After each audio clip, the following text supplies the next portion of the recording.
आपल्या वेगाचे लोकप्रिय कार्यसम्राट आमदार आदरणीय दिलीपरावांना व्यासपीठावर उपस्थित असलेले सर्व सन्माननीय कार्यक्रमाला बराचसा उशीर झालाय। निवडणूक आयोगानं आचारसंहितेचं नियमन घातल्यामुळं वेळेच्या आतमध्ये आपल्याला सभा संपवायची, म्हणून मी जास्त वेळ बोलत नाही। मी पाहतो या ठिकाणी बऱ्याचशा महिला या उपस्थित आहे उन्हातान्हामध्ये, आणि ते एवढ्या महिला जमवण्याचं काम महिलाचं संघटन करणाऱ्या आमच्या भगिनी सौ रत्नाताई सुरेश पिंगळे आणि त्यांच्या सहकारी महिलांच्या माध्यमातून आपण मोठ्या संख्येने या ठिकाणी उपस्थित आहोत। मित्रांनो, या निवडणुकीच्या मतदानाला अवघे 10-12 दिवस राहिले। 10-12 दिवसाच्या अगोदर आपण सगळ्यांनी पाहिलं की प्रचार अतिशय शिगेला पोहोचला, जो तो आपापल्या परीने आपापली बाजू मांडण्याचा प्रयत्न करतो। पण आपल्याला शांतपणे डोक्याने विचार करायचा जर ठरलं की आपल्याला मतदान कोणाला करायचं। आता मतदान कोणाला करायचं या दृष्टीने 2 गोष्टी आहेत। एक तर ही देशाची निवडणूक आहे, देशाचं भवितव्य ठरवणारी ही निवडणूक आहे। पुढचे 5 वर्ष आपल्या देशाचा कारभार कोणाच्या हातात यायचं हे ठरवणारी निवडणूक आहे।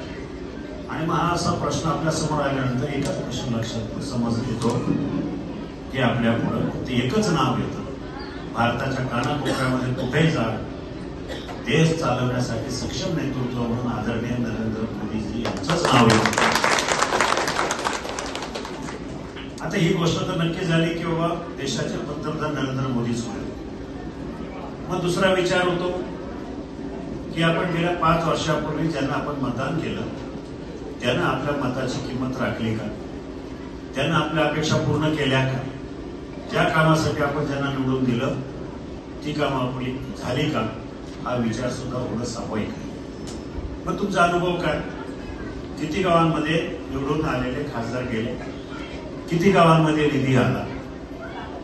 ठीक आहे, खासदार साहेब म्हणतात की नाही खासदाराचं काम दिल्लीत असतं, गल्लीत नसतं। बरं ठीक आहे, आपण गल्लीत नाही तर दिल्लीत। मग दिल्लीमध्ये गेल्यानंतर आपल्या शिरूर लोकसभा मतदारसंघासाठी किती निधी आणला? माझं उत्तर आहे, 1ही रुपयाचा केंद्र सरकारचा निधी 5 वर्षामध्ये आणता आला। एक गोष्ट मात्र त्यांनी केली, प्रश्न निर्माण केले, फक्त कांद्याला भाव नाही, याला ते नाही, महागाई वाढली, पेट्रोल वाढलं, गॅसचे सिलेंडर वाढलं। आता 3 महिने या खासदाराला सगळं काही दिसायला लागलं। 3 महिन्याच्या अगोदर कांद्याचा त्याचा काही संबंध नव्हता, आता रोज कांदा, कांदा सकाळी कांदा, दुपारी कांदा, संध्याकाळी कांदा, फक्त कांदा। आता तोही प्रश्न आम्ही हिरावून घेतलाय, कारण आमच्या सरकारनं आम्ही सगळ्यांनी मिळून केंद्र सरकारला विनंती केली। केंद्र सरकारनं जवळजवळ 1,20,000 टन कांदा निर्यातीवरची बंदी केली। हा शेतकऱ्यांसाठी मोलाचा आणि महत्वाचा प्रश्न आहे। मग आता कुठेतरी खोटे नाटे आरोप करायचे। काल काहीतरी ओतूरच्या सभेमध्ये सांगितलं की आढळरावांची डिफेन्स म्हणजे संरक्षण खात्याला सामुग्री पुरवणारी कंपनी आहे, आणि त्या संदर्भातलेच प्रश्न आढळरावांनी विचारलं। इतके बेचूक, इतके खालच्या पातळीवरचे नीचपणाचे आरोप करायला शोभलं पाहिजे कोणाला तरी। याचा अर्थ तुम्ही संरक्षण विभागाच्या कामकाजावरच आरोप घेताय। मी व्यवसाय करतो, तुम्हाला सगळ्यांना माहिती आहे, गेले 20 वर्ष 25 वर्ष मी शेतकऱ्याचा पोरगा, घरातून अगदी लहानपणापासून शेती करतोय, पुढे सांभाळलेली आहे, शेती केलेली आहे, आणि त्यातून कुठं उद्योगधंद्यामध्ये गेलो, शिपायापासून नोकरी केली, आज उद्योगपती झालो। पण कधी 1 रुपयाचा भ्रष्टाचार किंवा 1 रुपयाच्या अपराधापर इकडे नाही तर केंद्र सरकारच्या ऑर्डर मिळवण्यासाठी की मी काय लोकसभेत खासदार झालो, हे बालिशपणाच्या।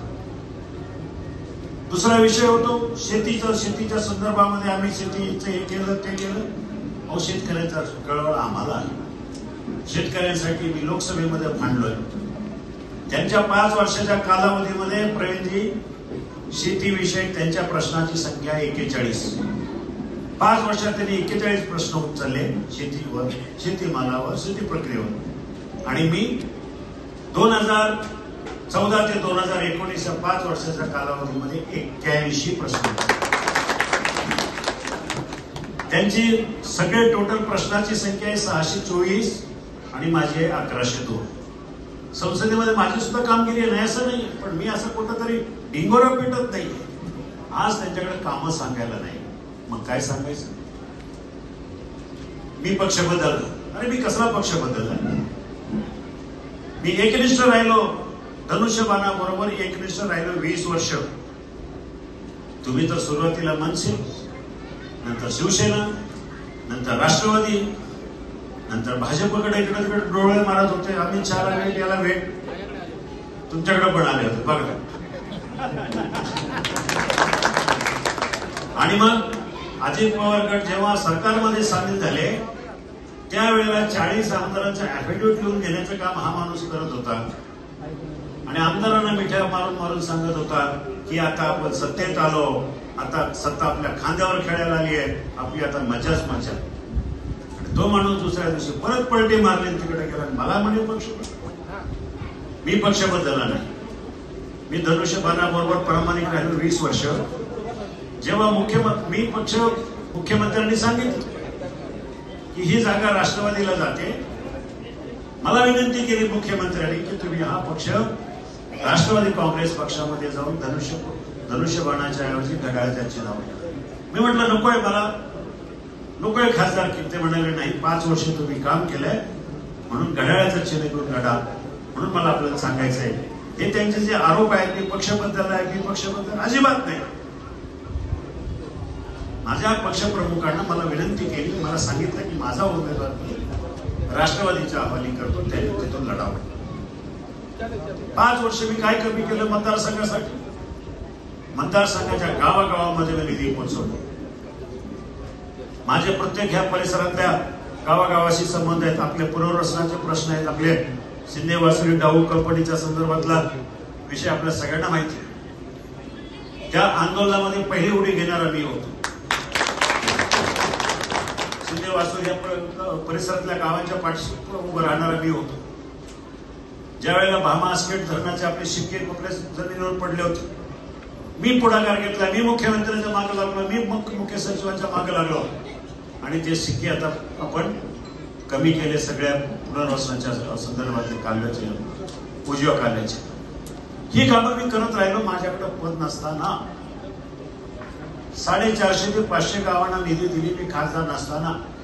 आणि जो खासदार निवडून गेला त्यानं कुठल्याच गावाला भेट नाही, कुठल्याच याला नाही, आणि कुठल्या तोंडाला माणूस उभा राहतो तेच मला कळत नाही. आणि म्हणून मला आपल्याला सगळ्यांना सांगायचं आहे, या बोलतापणा बळी पडू नका. ही निवडणूक तुमच्या आमच्या दृष्टीनं प्रतिष्ठेची आहे. मला या मतदारसंघामध्ये पुणे नाशिक रेल्वे असेल त्याला 25,000 कोटी रुपये लागणार आहे. चाकणची ट्रॅफिक असेल, शिक्रापूरची ट्रॅफिक असेल, तळेगाव चाकण शिक्रापूर रोड असेल, पुणे नगर रोड आहे, त्याचं वाघोली शिक्रापूर हे ट्रॅफिक प्रचंड असल्यामुळं त्या ठिकाणी मला कमीत कमी 25,000 कोटी रुपयाची गरज आहे. म्हणजे 50,000 कोटी रुपये जर आपल्याला पाहिजे असतील तर नरेंद्र मोदीजींच्याच पाठीमागचा उभं राहणारा खासदार म्हणून आपण आपल्या मतदारसंघाचं हित जोपासा. मोदीजींच्या पाठीमागे उभं राहणारा खासदार निवडून द्या, अन्यथा पुन्हा मतदारसंघ 5 वर्ष मागे जाईल. एवढीच या ठिकाणी विनंती करतो. माझं चिन्ह आहे घड्याळ. घड्याळाच्या चिन्हाच्या याच्यावर शिक्का मारून मला विजयी करा एवढीच विनंती करून थांबतो. धन्यवाद.